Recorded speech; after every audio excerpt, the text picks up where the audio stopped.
The morning of the interview, Katie woke up early and found her mother sitting at their small kitchen table, staring at a cup of coffee that had long gone cold. "Mommy, are you scared?" Katie asked, climbing into the chair beside Helen. Helen pulled her daughter close. "A little bit, sweetheart. Are you?"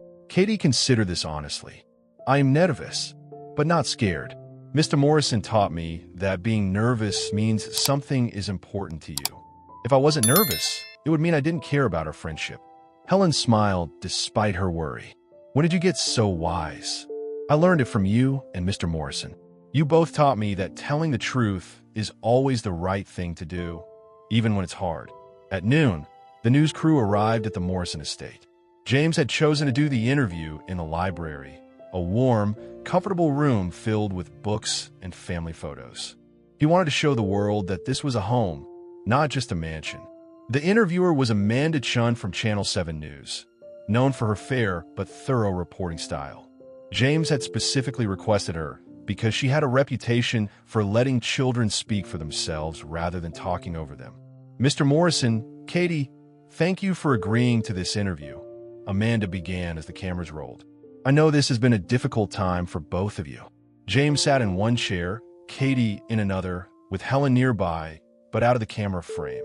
Katie had insisted on wearing her best dress, a simple blue one that brought out her eyes. She sat up straight, her hands folded in her lap, looking remarkably composed for an 8-year-old about to address the nation. "Mr. Morrison," Amanda continued, "critics say that your friendship with Katie is inappropriate because of the age difference and power imbalance. How do you respond to that?" James looked directly into the camera. "I understand why people might be concerned if they don't know the full story. But I want to be very clear. Katie is not my therapist, my caregiver, or my employee. She's my friend. Yes, her friendship has helped me heal from grief, but that's what friendship does. It makes us better people." "Katie," Amanda turned to the little girl, "can you tell me about your friendship with Mr. Morrison? How did it start?" Katie spoke clearly, without fidgeting. "I found Mr. Morrison when he was stuck in a scary machine and couldn't breathe. He looked really scared, so I helped him get out. Then we started talking, and I realized he was sad like I was sad when my daddy left. Do you feel like it's your job to take care of Mr. Morrison's feelings?" Katie shook her head firmly. "No, nobody can take care of somebody else's feelings. Feelings belong to the person who has them. I just sit with Mr. Morrison sometimes when he's sad, like how friends do." Amanda leaned forward slightly. "Katie, some people think that Mr. Morrison is asking too much of you. That children shouldn't have to help adults with grown-up problems. What do you think about that?" Katie was quiet for a moment, thinking carefully about her answer. "I think those people don't understand what friendship is. Real friendship isn't about age or how much money someone has. It's about caring about each other and wanting each other to be happy and safe." She paused, then continued with remarkable clarity for a child. "Mr. Morrison doesn't make me help him. I want to help him because that's what friends do. And he helps me too. He listens to my ideas and makes me feel important. Before we were friends, I felt invisible. Now I feel like I matter. Can you give me an example of how he helps you?" Katie's face lit up. "Well, when kids at school said mean things about my daddy leaving, I felt really bad about myself. Mr. Morrison told me that what other people do isn't a reflection of who I am. He said I'm valuable just because I exist, not because of what my family looks like." James felt his throat tighten with emotion as Katie continued. "And when I was scared about starting 3rd grade, he taught me that being brave doesn't mean you're not scared. It means you do good things even when you're scared. That helped me feel confident." Amanda turned back to James. "Mr. Morrison, what do you say to critics who argue that this friendship is exploitative?" "I'd invite them to meet Katie," James replied. "Anyone who spends 5 minutes with her can see that she's confident, articulate, and emotionally healthy. She's not being harmed by our friendship. She's flourishing." He paused, looking at Katie with obvious affection. "Katie has taught me more about resilience, honesty, and unconditional love than any adult ever has. If anything, I'm the one benefiting more from this friendship." "Katie," Amanda said, "what would you say to the people who want to end your friendship with Mr. Morrison?" Katie looked directly into the camera, her young voice carrying surprising strength. I would ask them why they want to take away something that makes two people happy and doesn't hurt anybody. Mr. Morrison and I don't hurt each other. We help each other be better people. Isn't that what friends are supposed to do? She shifted in her chair, becoming more animated. I think some grown-ups forgot how to have real friends. They think friendship has to look a certain way or follow certain rules. But real friendship is just about caring about someone and wanting good things for them. What if the authorities decide that this friendship has to end? For the first time, Katie's composure wavered slightly, but she took a deep breath and answered with a wisdom that had amazed adults for weeks. That would make me very sad, but it wouldn't change the fact that Mr. Morrison and I care about each other. Nobody can take away love, even if they take away the chance to spend time together. She looked at James. Mr. Morrison taught me that some things are worth fighting for, and some things you have to let go of. But either way, the love stays. Amanda turned to Helen, who had been watching from the side. Mrs. Morgan, as Katie's mother, how do you feel about this friendship? Helen stepped into the camera frame, her hand resting protectively on Katie's shoulder. I've watched my daughter bloom over these past weeks. She's more confident, more articulate, more sure of her own worth. Mr. Morrison treats her with respect and genuine care. As a mother, I couldn't ask for more than that. Helen's voice grew stronger as she continued. People keep talking about protecting Katie, but they're not listening to Katie. She's telling you clearly that she's happy, she's safe, and she's growing.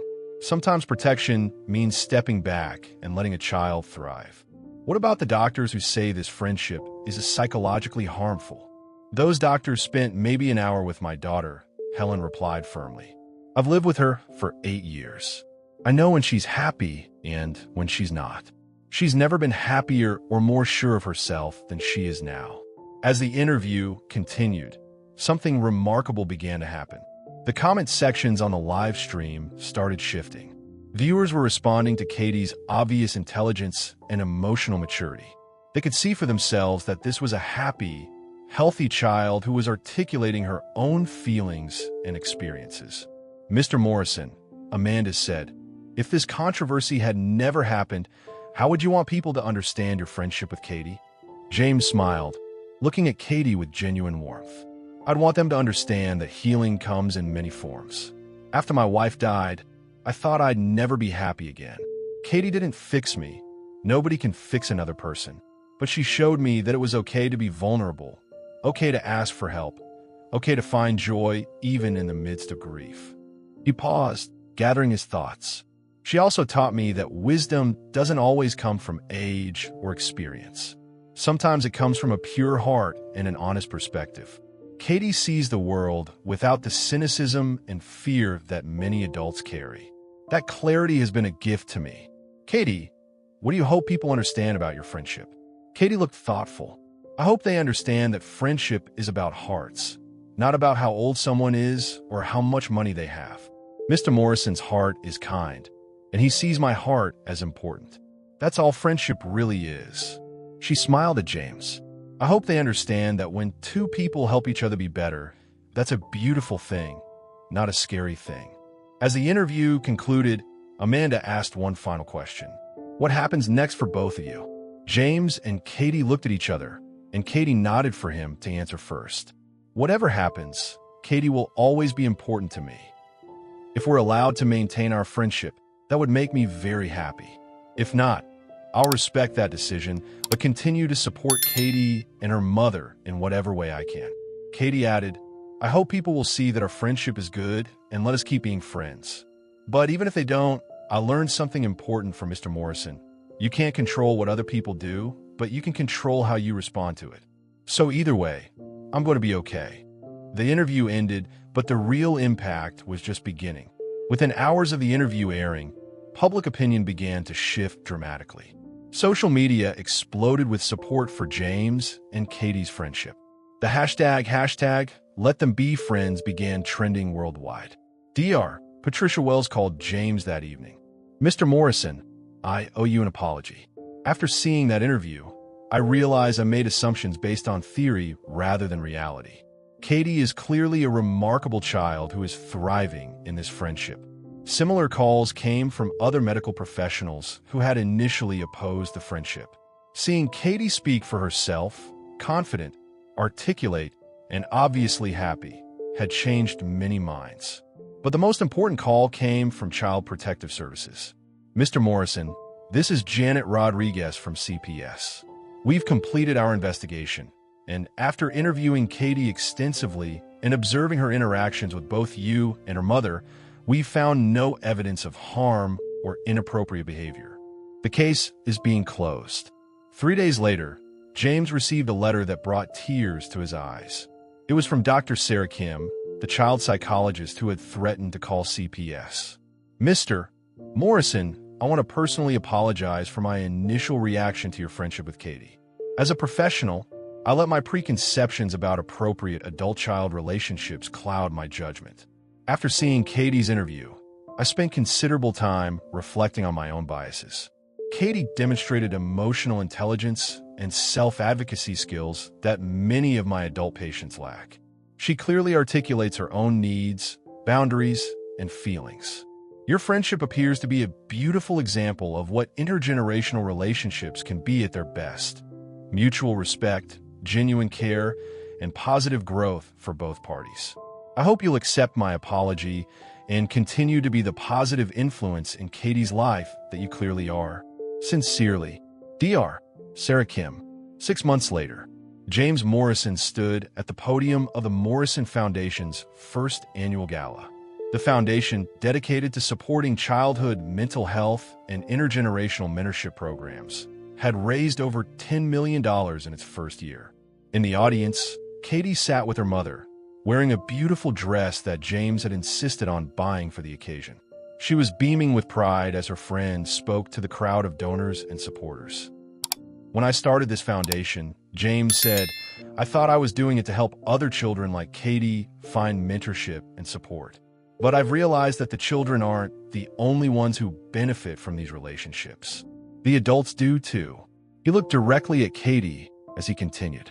A wise 8-year-old once told me that friendship is about hearts, not about age or circumstances. She was right. The most profound healing often comes from the most unexpected connections.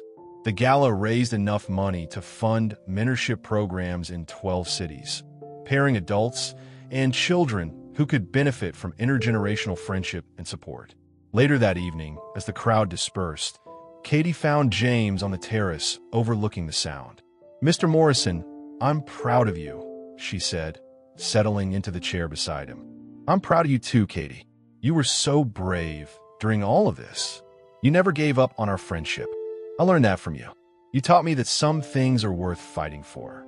They sat in comfortable silence for a moment, watching the stars reflect on the water. Mr. Morrison? Yes. Do you sleep okay now? James smiled. I sleep very well now, Katie. And it's not just because you helped me learn how to rest. It's because you helped me learn how to live again. Katie nodded seriously. That's what friends do. Yes, James agreed, looking at this extraordinary child who had saved his life in every way that mattered. That's exactly what friends do. 2 years later, Katie Morgan, now 10 years old, stood at the podium of her elementary school's graduation ceremony as the class valedictorian. In the audience, James Morrison and Helen Morgan sat together, both wiping tears from their eyes as Katie delivered her speech. When I was 8, Katie said to her classmates and their families, I learned that friendship doesn't have rules about age or how much money someone has. I learned that when you help someone else heal, you heal too. And I learned that sometimes the most important thing you can do is just be brave enough to care about someone. She paused, looking directly at James. I want to thank my friend Mr. Morrison for teaching me that my voice matters and my ideas are important. And I want to thank my mom for always believing in me. But most of all, I want to tell everyone here that you're never too young to make a difference in someone's life, and you're never too old to let someone make a difference in yours. After the ceremony, as families gathered for pictures and celebrations, Katie found James by the school's garden. Mr. Morrison, are you crying? Maybe a little, he admitted. I'm just so proud of you, Katie. You've grown into such an amazing young woman. I'm still your friend though, right? Even though I'm getting older. James knelt down to her level, just as he had that first night in the laboratory. Katie Morgan, you will always be one of my dearest friends. Age doesn't change that. Distance doesn't change that. Nothing changes that. Katie hugged him tightly. Good, because I'm going to need your advice when I start middle school. James laughed. I'll be here for whatever you need. As they walked back toward the celebration, Katie said, Mr. Morrison, remember when those doctors said our friendship was wrong? I remember. I think they forgot something important. What's that? Katie smiled up at him with the same wisdom that had amazed him since she was 8 years old. They forgot that love is never wrong, and real friendship is just love with the promise to stick around. James Morrison, billionaire entrepreneur and successful businessman, had to stop walking for a moment to compose himself, because sometimes the most profound truths come from the purest hearts. And sometimes an 8-year-old girl in a butterfly bathrobe can save a grown man's life simply by refusing to give up on the power of friendship. Their story became a testament to the truth that healing comes in many forms. Wisdom appears at every age, and the most meaningful connections in life often happen when we least expect them. The Morrison Foundation continues to thrive, bringing together children and adults across the country in mentorship relationships built on mutual respect, genuine care, and a simple but revolutionary idea that friendship truly has no age limits. Because Katie was right, friendship really is about hearts, not circumstances. And when two hearts connect in genuine care and respect, beautiful things happen. That's the real miracle James Morrison discovered in his sleep laboratory that stormy night. Not a cure for insomnia, but a cure for the isolation that had been slowly destroying his soul. Sometimes the most sophisticated technology in the world can't solve what the simple presence of a caring friend can heal. And sometimes the teacher comes disguised as a student with a stuffed elephant and wisdom beyond her years. Thank you for joining us for this incredible story of friendship, healing, and the power of human connection. If this story touched your heart, please share it with someone who needs to be reminded that healing comes in many forms and friendship has no boundaries. Remember to subscribe to VickyTale for more true stories that will inspire you, challenge you, and remind you of the beautiful connections that make life worth living. Until next time, keep believing in the power of unexpected friendships and the wisdom that can come from the most surprising places.